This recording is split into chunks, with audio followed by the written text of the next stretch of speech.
पत्नी के नाजायज संबंधों ने ली पति की जान। प्रमिला ओबराय सितंबर 13, 2024 उत्तर प्रदेश के बदायूं शहर के सिविल लाइंस इलाके में एक स्कूल है होली चाइल्ड। निशा इसी स्कूल में पढ़ाती थी। उसका पति राजकुमार पादरी था और उसकी पोस्टिंग बदायूं जिला मुख्यालय से लगभग 23 किलोमीटर दूर वजीरगंज की एक चर्च में थी। चर्च में जब ज्यादा काम रहता था तो राजकुमार रात में वहीं रुक जाता था।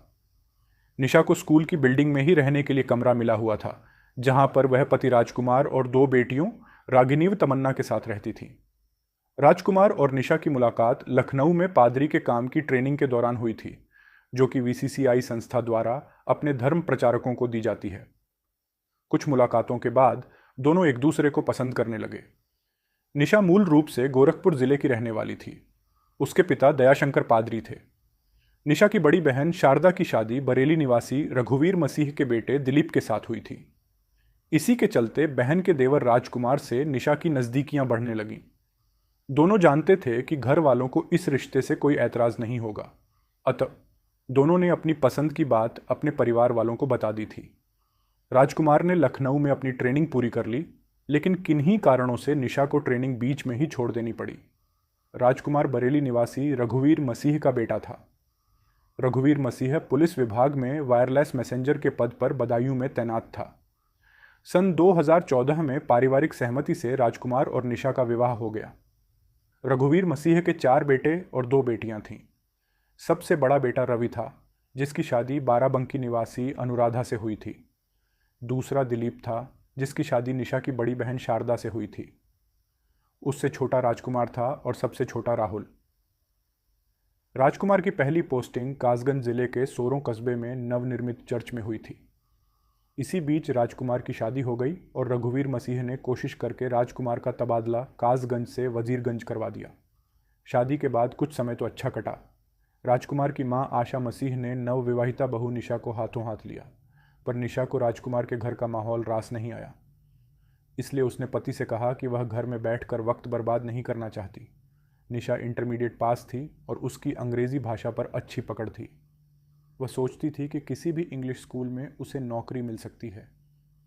नौकरी करने वाली बात निशा ने पति और सास ससुर से बताई तो उन्हें इस पर कोई एतराज़ नहीं हुआ। निशा को इजाज़त मिल गई और थोड़ी कोशिश से निशा को होली चाइल्ड स्कूल में नौकरी मिल गई। कालांतर में निशा 2 बेटियों की मां बनी, जिनके नाम रागिनी और तमन्ना रखे गए। अब उनका छोटा सा खुशहाल परिवार था। वे स्कूल परिसर में स्थित कमरे में रहते थे। राजकुमार और निशा का दाम्पत्य जीवन काफ़ी सुखद था। किन्हीं खास मौक़ों पर वे लोग बरेली चले जाते थे। बदलने लगी निशा की सोच, सब कुछ ठीक चल रहा था, पर वक्त कब करवट ले लेगा इसका आभास किसी को नहीं था। स्कूल की नौकरी करते करते निशा को लगने लगा था कि राजकुमार से शादी करना उसके जीवन की सबसे बड़ी भूल थी। वह अच्छा खासा कमा लेती है। अगर उसने शादी की जल्दबाजी न की होती तो उसे कोई पढ़ा लिखा अच्छा पति मिलता और वह ऐश करती। ऐसे विचार मन में आते ही उसका दिल बेचैन होने लगा। जितना उसे मिला था उससे उसे संतोष नहीं था। उसकी कुछ ज़्यादा पाने की चाहत बढ़ रही थी। कहते हैं अक्सर ज़्यादा पाने की चाह में लोग बहुत कुछ गंवा देते हैं। निशा का भी यही हाल था। अब धीरे धीरे राजकुमार और निशा के जीवन में तल्खियाँ बढ़ने लगीं।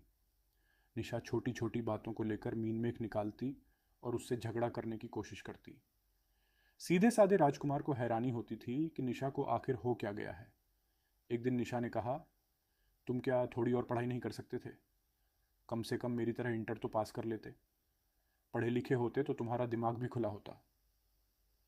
मैं ज़्यादा पढ़ा लिखा ना सही, पर अपने काम में तो परफेक्ट हूँ। लोगों को अपने धर्म का ज्ञान बेहतर तरीके से देता हूँ। हालांकि मैं केवल हाई स्कूल पास हूँ, लेकिन मैंने यह ठान लिया है कि अपनी बेटियों को खूब पढ़ाऊंगा। राजकुमार बोला, बेटियों की फिक्र तुम छोड़ो, ये सब मुझे सोचना है कि उनके लिए क्या करना है। निशा ने पति की बात काटते हुए कहा। राजकुमार तर्क करके बात बढ़ाना नहीं चाहता था, इसलिए वह पत्नी के पास से उठ गया।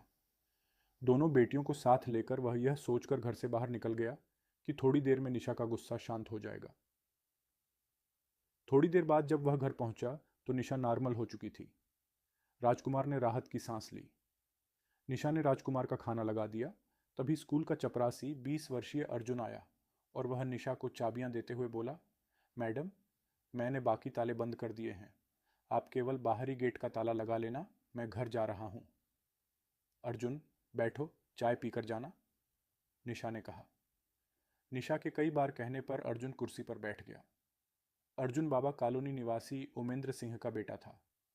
वह स्कूल में चपरासी था और उसका छोटा भाई किरणेश स्कूल के प्रिंसिपल के घर का नौकर था।